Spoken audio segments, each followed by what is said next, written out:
રાધે રાધે, જય સિયારામ. રાધે રાધે, જય સિયારામ. આપણે શ્રી શ્રી રામચરિત માનસની અંદર અરણ્ય કાંડની કથા ચાલે છે.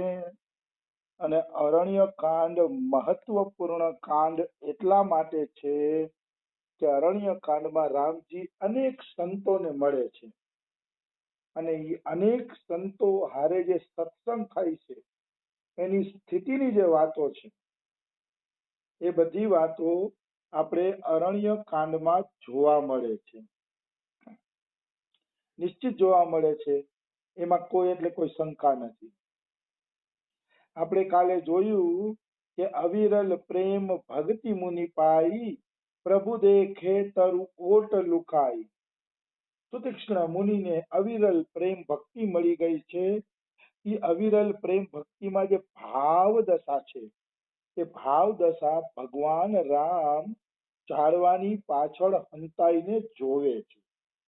ભગવાનને પણ ભક્તોના ભાવોનું આસ્વાદન કરવું ખૂબ જ ગમે છે. કાલે જ આપણે વાત કરી કે ગોપીઓ પાસેથી રાસલીલામાં ભગવાન અદ્રશ્ય થયા હતા પણ ક્યાંય ગયા નહોતા. એ ગોપીઓનો ભાવ જોવા માંગતા હતા કે હું વહી જાઉં પછી ગોપીઓનો ભાવ પાછળથી કેવો થાય છે. આવી વસ્તુ છે.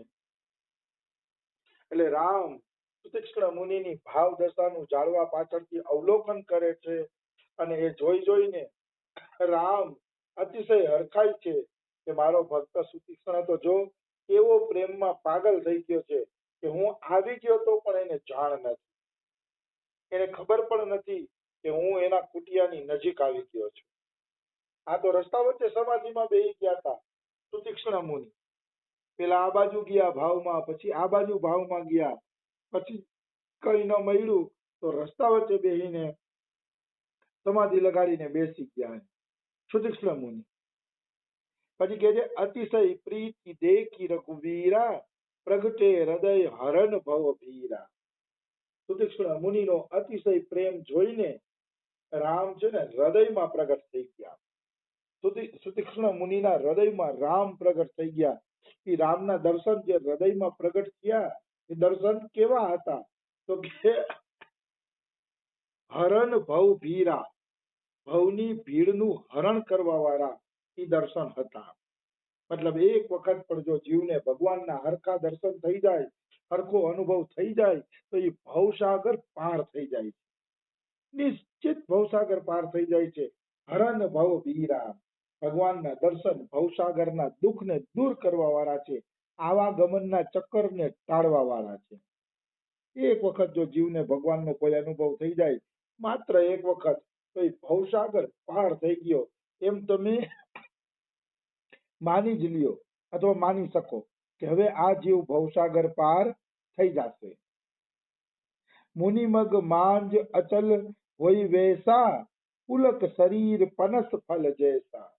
હૃદયમાં પ્રભુ પ્રગટ થયા છે. એ પ્રભુના દર્શન કરીને એ મુનિ રસ્તા વચ્ચે જ અચલ થઈ ગયા, અચલ થઈને બેસી ગયા. મતલબ પેલા તો ક્યારેક આ બાજુ જતા હતા ભાવ વિભોર થઈને, ક્યારેક આ બાજુ જતા હતા, બધી બાજુ ભાવ વિભોર થઈને જાતા હતા. પણ જ્યારે ભગવાનના હૃદયમાં પ્રગટ થયા હરકી રીતે ત્યારે એનું શરીર પણસ ફળ એટલે આપણે જેને કહીએ અનાનસ, અનાનસના જેમ રૂવાડા ઉભા હોય એવી રીતે આના રૂવાડા ઉભા થઈ ગયા સુતીક્ષ્ણ મુનિના. જાણે એવું લાગે કે જાણે અનાનસનું ફળ હોય, આવી વસ્તુ છે.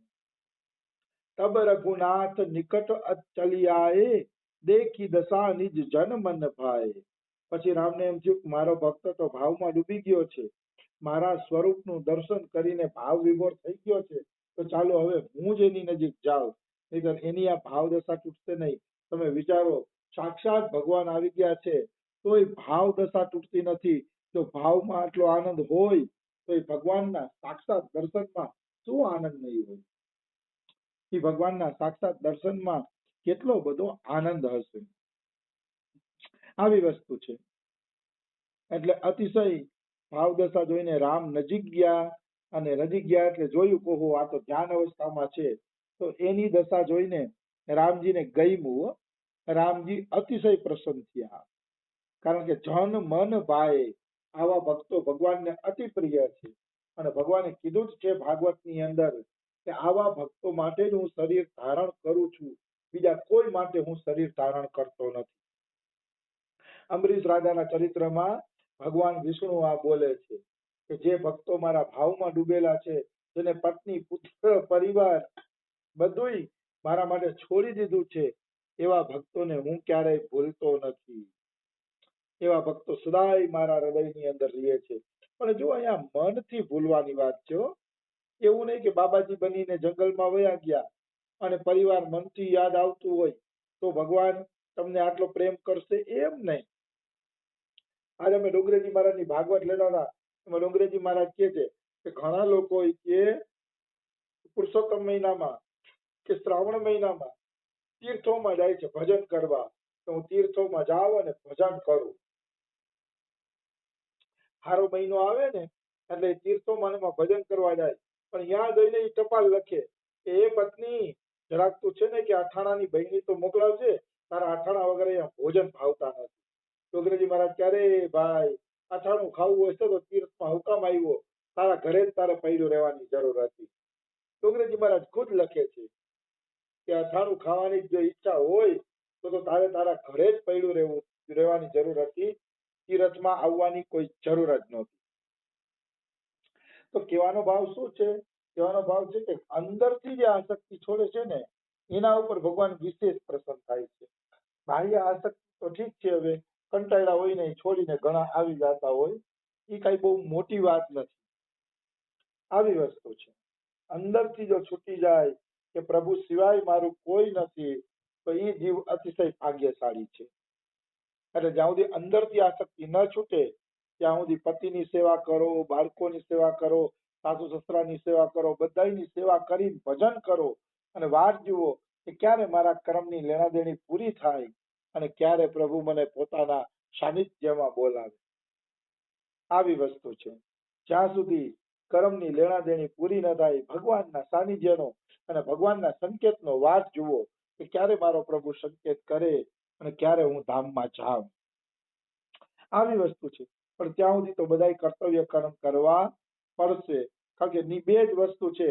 કાં તો તમે બધાયથી વૈરાગ્ય લઈને ભજનમાં લાગી જાઓ અને એટલો વૈરાગ્ય ન કરી શકતા હોય તમે તો કર્મ કરતા કરતા ભજન કરો, તમારું કર્તવ્યનું પાલન કરતા કરતા ભજન કરો.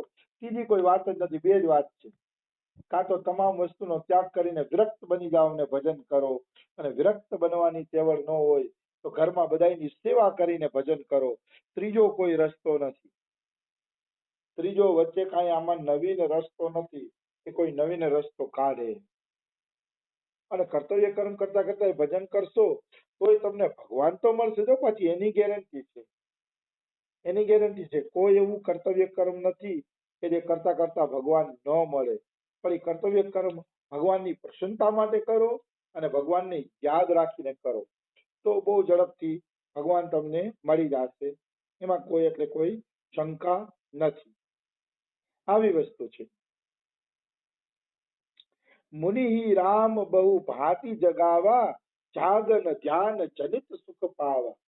એક ચોપાઈ તુલસીદાસે એવી લખી છે કે આપણે મન ભરીને વખાણ કરીએ તેમ તો જાણે કલાક કલાક બોલે રાખી.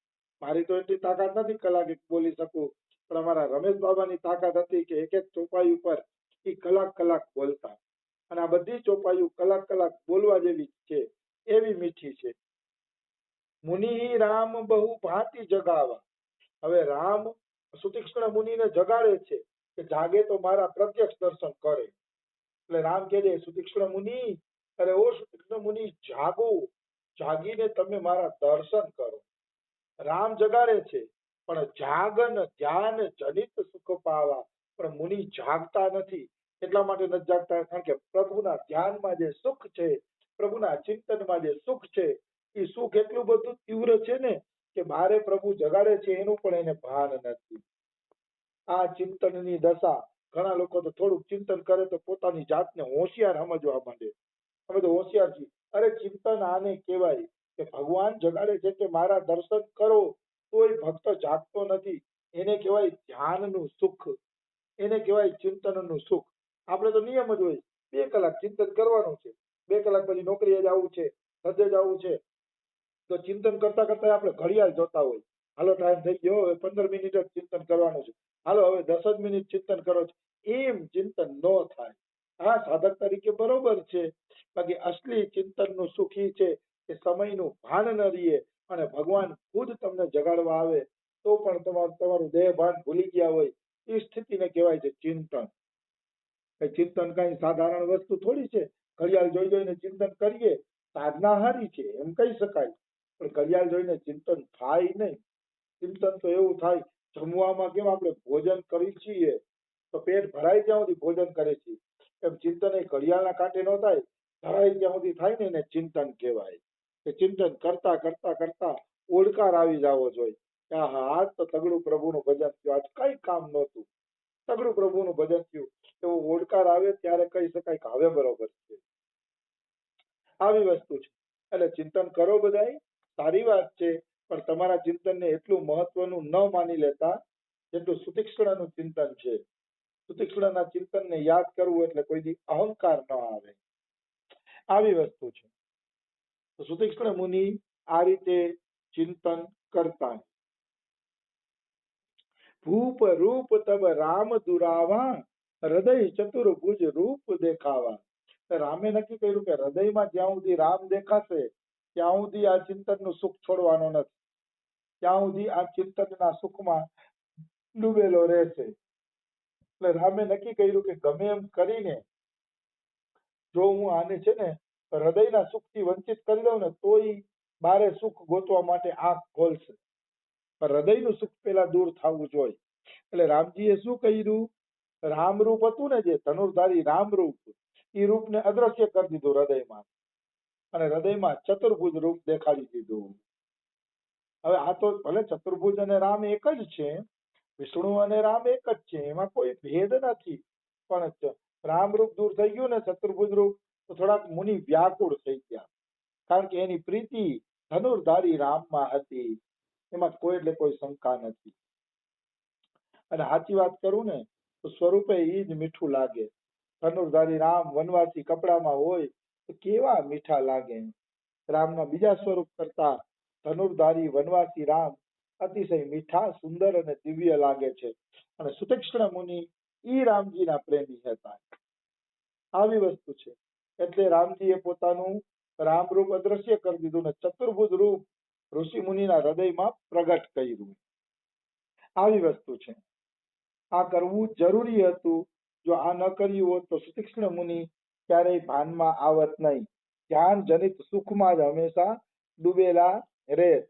મુનિ અકુલાય ઉઠા તબ કૈસે, વિકલહીન ફની ફનીબર જૈસે.